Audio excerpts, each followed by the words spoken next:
Thinks Out Loud, your source for all the digital expertise your business needs. Well, hello again, everyone, and welcome back to Thinks Out Loud, your source for all the digital expertise your business needs. This is episode 419 of The Big Show, and thank you so much for tuning in. I very much appreciate it.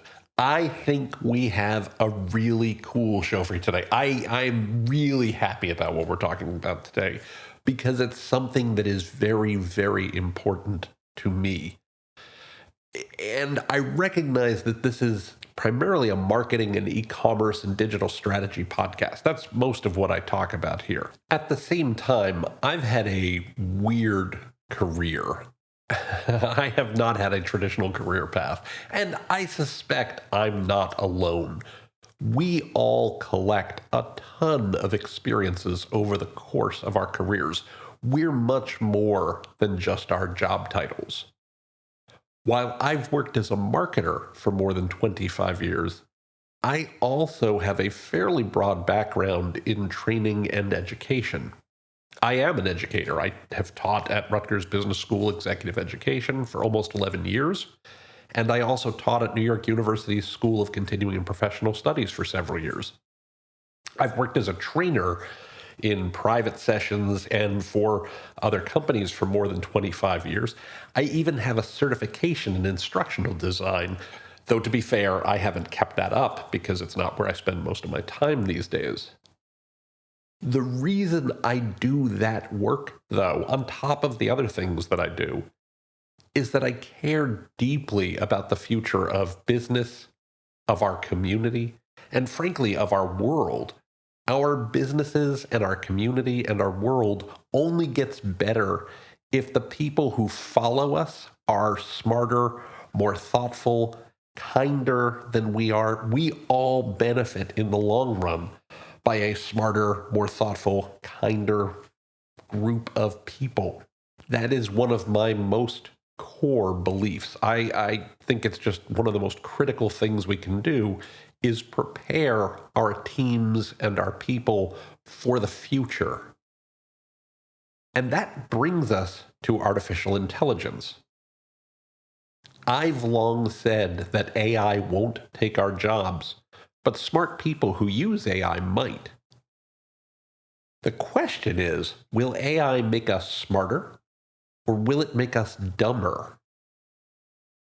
The answer appears to be almost entirely within our control. I feel pretty strongly about that. And one of the things that leads me in this direction is that I've been reading Wharton professor Ethan Mollick's outstanding new book, Co-Intelligence, Living and Working with AI. You should read it. It's very much worth your time. One chapter in the book in particular caught my eye and felt a little thin to me. Not because it's bad, not because I think he's wrong, but because I think it's early. The chapter is called AI as a Coach. And Mollick opens the chapter by saying the biggest danger to our educational system posed by AI is not its destruction of homework, but rather its undermining of the hidden system of apprenticeship that comes after formal education. He goes on to say, for most professional workers, leaving school for the workforce marks the beginning of their practical education, not the end. Education is followed by years of on-the-job training, which can range from organized training programs to a few years of late nights and angry bosses yelling at you about menial tasks. Many of you have lived through this, right? I know I have. He says people have traditionally gained experience by starting at the bottom. The carpenter's apprentice, the intern at a magazine, the medical resident. These are usually pretty horrible jobs, but they serve a purpose. Only by learning from more experienced experts in a field and trying and failing under their tutelage do amateurs become experts. He then lays out the problem. He said as much as an intern or a first-year lawyer doesn't like being yelled at for doing a bad job, their boss usually would rather just see the job done fast than deal with the emotions and errors of a real human being. So they will do it themselves with AI, which, if not yet the equivalent of a senior professional in many tasks, is often better than a new trainee. He goes on to offer some evidence that this is already occurring, and that points to the risk. As he writes in the book, he says, even as experts become the only people who can effectively check the work of ever more capable AIs, we are in danger of stopping the pipeline that creates experts. I share Moloch's concern that that could be a big problem for your business in the longer run. We've seen how other technologies have hurt the time it takes for people to get better at what they do in some ways. And I'll explain what I mean by that in a moment. Obviously, things like YouTube and things like your ability to text your boss or text someone more senior are enormous benefits. A clear case where the value of the ship outweighs the risk of the shipwreck. What's also true is that some of the opportunities, some of the risk behind those harder learnings is going away. I remember having to make a number of tough calls when my boss was traveling in the era before cell phones. She couldn't be reached because she was on a flight or in a meeting overseas, or rarely, given how hard she worked, on a beach.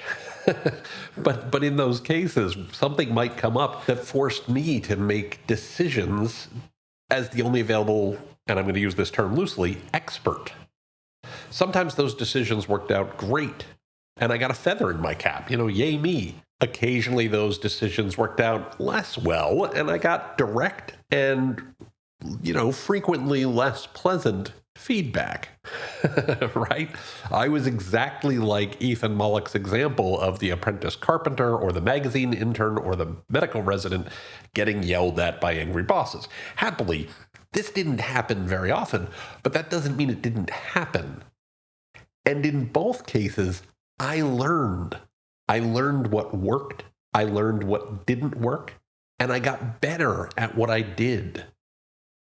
What's potentially different with AI is that younger workers might not get the same opportunities. If you, the more senior person, just turned to AI to do the work, you might be killing the pipeline of smart people who could help you in the future.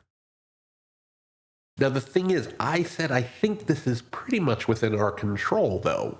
We can fix this. We need to give our teams the opportunity to fail, because that's how you learn. I mentioned I had a weird career. I was a music major. I did not go to school initially for business. I didn't go to school initially for marketing. I went to school for music, music management, the business of music. But I wanted to be a musician. I wanted to be a record producer. And one of the things I learned from that activity was that there's a way to practice. There's a way to improve.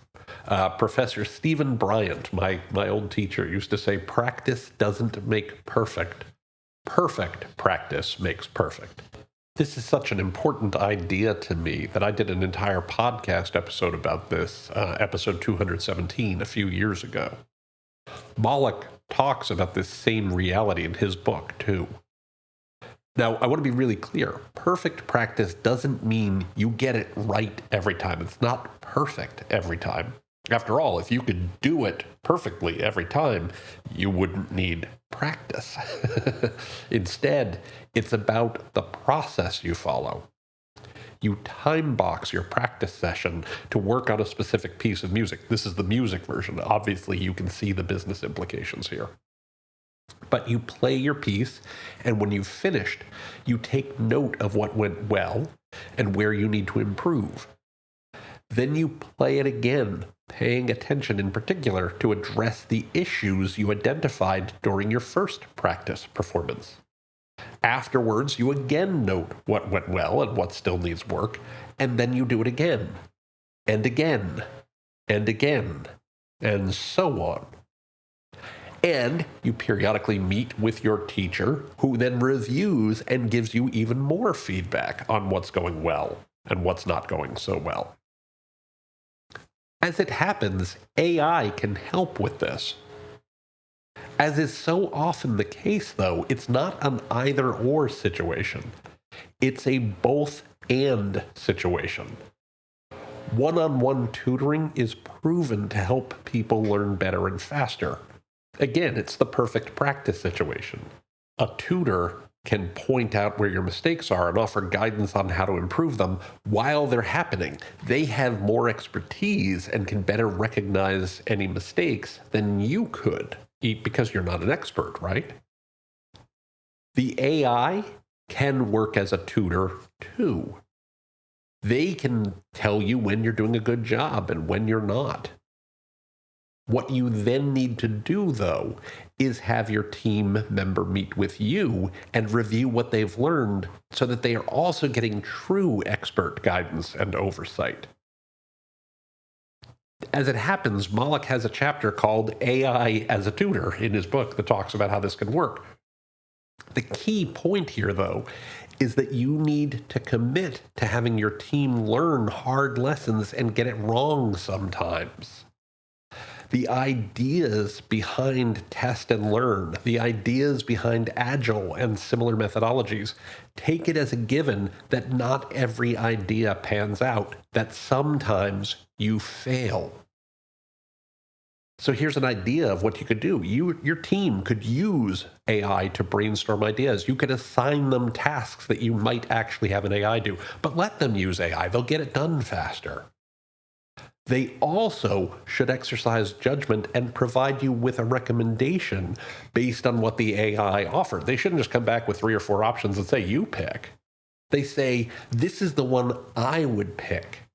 Which idea did the AI generate that they thought was best or that they worked with to hone into something that's really good? Then make your team show their work. How did they get the answer? What other options did they consider? Why did they think the one they've offered was the best one?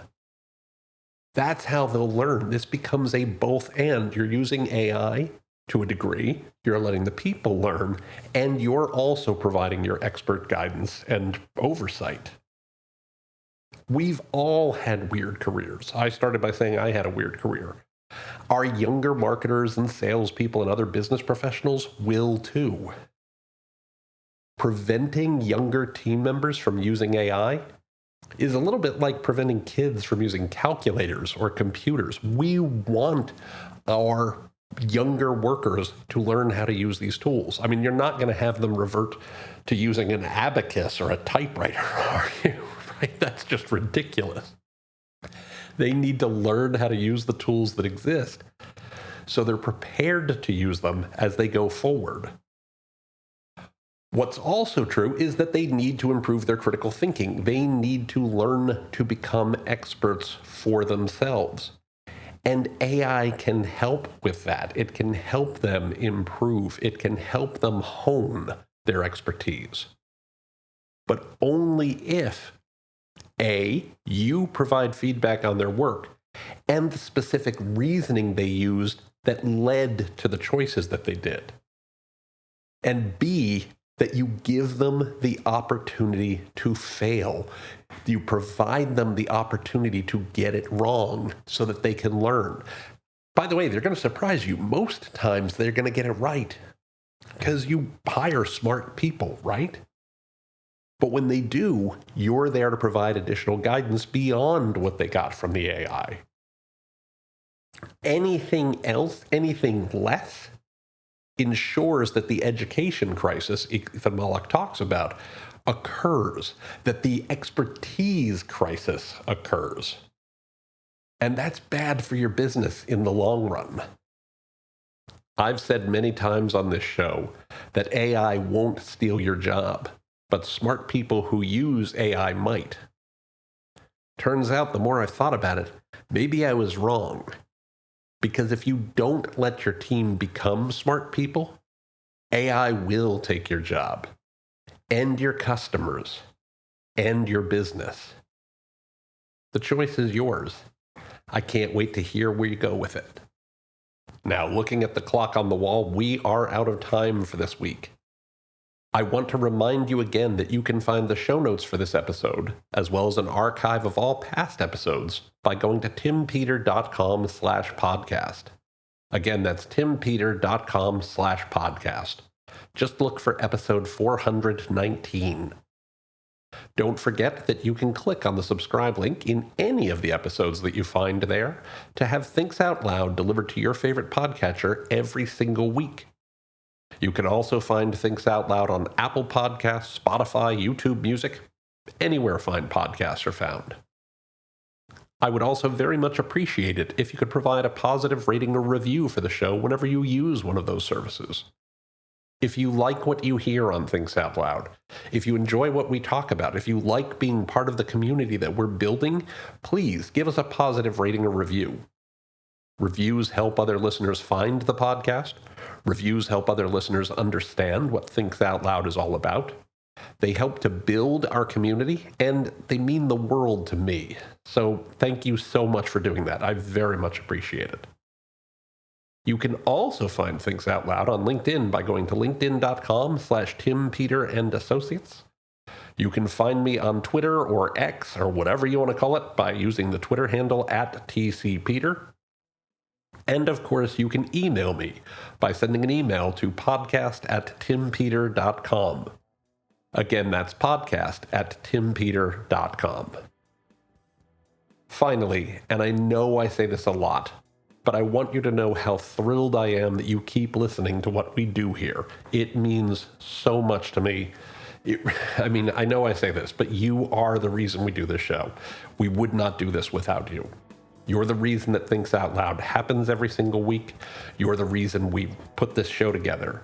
So please keep your messages coming on LinkedIn. Keep hitting me up on Twitter, sending things via email. I love getting a chance to talk with you, to hear what's going on in your world, and to learn how we can do a better job building on the types of content and community and information and insights that work for you and work for your business. So with all that said, I hope you have a fantastic rest of your day. I hope you have a wonderful week ahead, and I will look forward to speaking with you here on Thinks Out Loud next time. Until then, please be well, be safe, and as always, take care, everybody.